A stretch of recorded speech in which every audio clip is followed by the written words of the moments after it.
February 20th, 1967. A child was born in Aberdeen, Washington, in the middle of the coldest winter that small logging town had seen in years. His mother, Wendy, was 19 years old. His father, Don, was barely 21. The hospital was modest, the neighborhood was rough, and the future held no obvious promises for the infant wrapped in a standard-issue hospital blanket. Nobody in that delivery room could have known that this boy would one day be called the voice of a generation. Nobody could have predicted that his music would reshape popular culture in ways no one had managed since the Beatles. And nobody could have imagined that this child would be dead before his 28th birthday, his name etched permanently into one of the most haunting lists in rock history, the list of those who burned brightest and died at 27. He was born on February 20th, 1967, in a town America had already forgotten, and he died at 27, the same age as Hendrix, Joplin, and Morrison. That is either the most devastating coincidence in music history, or it is something the industry has never wanted to explain. This is the story of Kurt Donald Cobain, and it begins not with the music, but with a question that has never been properly answered. Was what happened to him written before it happened? The hour of the fish, the Pisces, the 12th and final sign of the zodiac, represented by two fish swimming in opposite directions, bound together by a cord, perpetually pulled between two worlds. In astrological tradition, Pisces is the sign that absorbs everything, the pain of others, the beauty of the universe, the silence of the empty room. Those born under Pisces feel everything at a volume the rest of humanity simply cannot access. They are the artists, the dreamers, the ones who translate the ineffable into something the rest of us can hold. They are also, when the world becomes too loud and too demanding, the ones most likely to seek escape, through art, through substance, through silence. Kurt Cobain was born on February 20, placing him in the heart of Pisces season, the sign of the fish, always pulled in two directions, always tethered to a cord it cannot cut. Aberdeen versus Seattle, punk versus pop, fame versus anonymity, the fish swimming toward the light, and the fish swimming into the deep dark water. When astrology enthusiasts place his birth chart alongside the other members of the 27 Club, the patterns that emerge are, at minimum, worth examining with an honest eye. The 27 Club and what it actually is. The 27 Club is not a myth. What is objectively true is this: an extraordinary number of musicians who achieved extraordinary levels of fame and impact died at 27. Robert Johnson in 1938, Brian Jones in 1969, Jimi Hendrix in September 1970, Janis Joplin 17 days later, Jim Morrison in July 1971, Amy Winehouse in 2011, and Kurt Cobain, found in his Seattle home on April 8, 1994, having died 3 days earlier, 27 years old. A 2011 British Medical Journal study found no statistically significant clustering at 27 when the full population of musicians was examined. The researchers suggested we remember the famous 27s because we loved them most, and forget the dozens who died at 24 or 31. That explanation is honest. It is also deeply incomplete, because the names on this list are not statistical noise. They are Hendrix, Joplin, Morrison, Cobain, and the question of what connected them has never been answered in a way that fully satisfies. What the birth charts actually show, the connections astrologers draw between 27 Club members are not in the sun signs. Hendrix was Sagittarius, Joplin was Capricorn, Morrison was Sagittarius, Cobain was Pisces, but in the deeper architecture, the placement of Neptune, associated with dissolution and artistic sensitivity, the position of Pluto, associated with transformation and extremity, and the relationship between Jupiter's expansive hunger and the personal planets, in charts where ambition overwhelms every earthly defense mechanism a human being possesses. Whether these interpretations are meaningful in any literal sense falls entirely outside the domain of science, but as a symbolic language for describing the artist who absorbs too much, who cannot filter the world, who reaches heights that paradoxically deepen the void beneath them, astrology offers a vocabulary that clinical language sometimes cannot match. Kurt Cobain's chart, according to analysts who have studied it in detail, contains a Neptune placement they describe as indicative of extreme permeability, an inability to maintain firm psychological boundaries between the self and the external world. For someone born with that configuration, fame would not be a triumph to be enjoyed, but a dissolution to be survived. Every performance was not a celebration, but a hemorrhage. Every magazine cover was not validation, but a slow replacement of the actual person with a symbol, a poster, a product. Whether Neptune caused this or simply describes it poetically, the experience was clearly real. Kurt Cobain said it in his own words. Fame felt like being eaten alive. Aberdeen, 1967.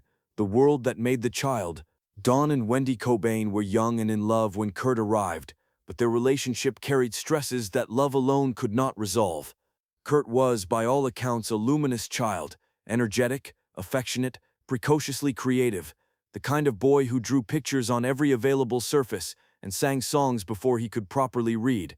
His grandmother recalled that Kurt seemed to experience joy at a frequency other children simply could not match. He was too much, she said. She meant it as a compliment. He was too alive. That aliveness made the fall harder.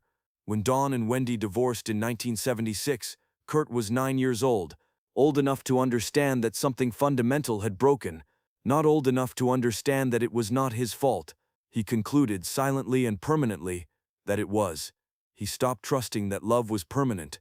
He began to build walls around the most vulnerable parts of himself, while leaving himself completely exposed in his music. That combination, the armored interior, the open wound on stage, would define every year that followed. The reluctant icon and the Pisces paradox. There is a particular cruelty to the story of Kurt Cobain's fame that becomes almost unbearably clear through the Pisces lens. Pisces seeks genuine soulful connection, not celebration, not idolization, not a poster. What Nevermind gave him in September 1991, when it displaced Michael Jackson from #1 and sold 10 million copies in months, was the precise opposite of what he most needed. It gave him fame without understanding. 10 million people bought his album, but the version they bought was the one the industry had packaged, the unwashed grunge prophet, the voice of disaffected youth, the anti-corporate rebel who was simultaneously one of the most commercially successful artists on the planet. This contradiction corroded him from the inside, at exactly the same pace the royalty checks were deposited into accounts he rarely thought about. He had not wanted Nevermind to sound the way it sounded. The production had polished and brightened songs he had always heard as raw and abrasive and unapologetically ugly. The album that made him famous was, in his own estimation, a misrepresentation. He felt trapped inside a costume that didn't fit and that no one would let him remove. The number 27 and the Saturn Return. The 27th year of a life corresponds in astrological tradition to the Saturn Return, the period during which Saturn completes its first full orbit since a person's birth, returning to the exact position it occupied at the moment of that birth. In astrological interpretation, it is a reckoning. The structures a person has built, the identity constructed, the compromises made, the gap between the public self and the private self are subjected to a stress test. What was built on solid foundations survives. What was built on avoidance cracks. Kurt Cobain entered his 27th year in February 1994.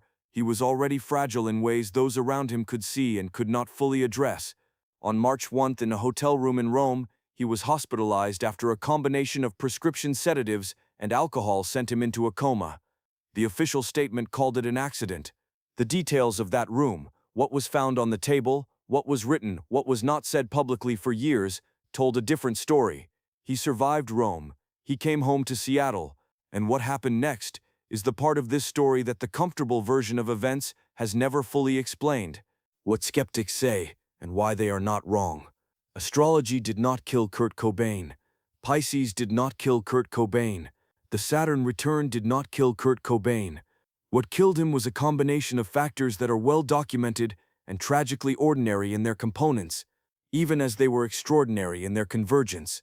Untreated chronic physical pain, addiction, unresolved childhood trauma, the particular and devastating pressures of extreme fame at a young age, inadequate mental health support, and the final unbearable weight of a depression that had been growing for most of his adult life.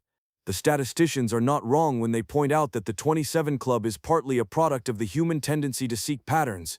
We notice the 27s because we love them most fiercely.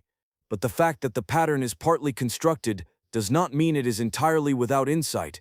It points toward a real phenomenon, that fame, at sufficient velocity, is genuinely dangerous, that the music industry has consistently consumed the people who are most sensitive, most creative, most unable to maintain protective barriers between their inner lives and the demands of the external world. The legacy that the stars didn't write. 30 years after April 5, 1994, Kurt Cobain's music continues to find new listeners. Teenagers who were not yet born when he died feel, for reasons they cannot fully articulate, that the voice in their headphones knows something about their own experience that most other voices do not. This is not mystical. It is the entirely explicable consequence of music made with absolute honesty, by a person who had stripped away every layer of performance and left only the raw nerve of direct experience. That kind of music does not age. It does not become a period piece. It remains as long as there are human beings who feel things they cannot express, a kind of home. Frances Bean Cobain grew up to speak about her father with a clarity that the tabloid coverage of the 1990s did not predict. He was a sick man, she has said. Not a bad man, a man who loved her, whose illness was larger than his love, whose story is not one of failure but of a world that did not catch him when he fell. The astrology community continues to study his chart. The statisticians continue to argue about the numbers, and the question that no birth chart and no documentary can answer remains unanswered. If the support had existed, if the diagnosis had come, if the help had been adequate and accepted, would the story have ended differently? That question has no answer. What does have an answer is this: the world heard Kurt Cobain's voice for 3 years at full volume and still missed what he was saying. That is not a mystical failure, that is a human one. He was born on February 20, 1967 years old when he died. He was sick. He was extraordinary. He was not saved. And the most important question was never written in the stars. It was written in everything the people around him chose not to see.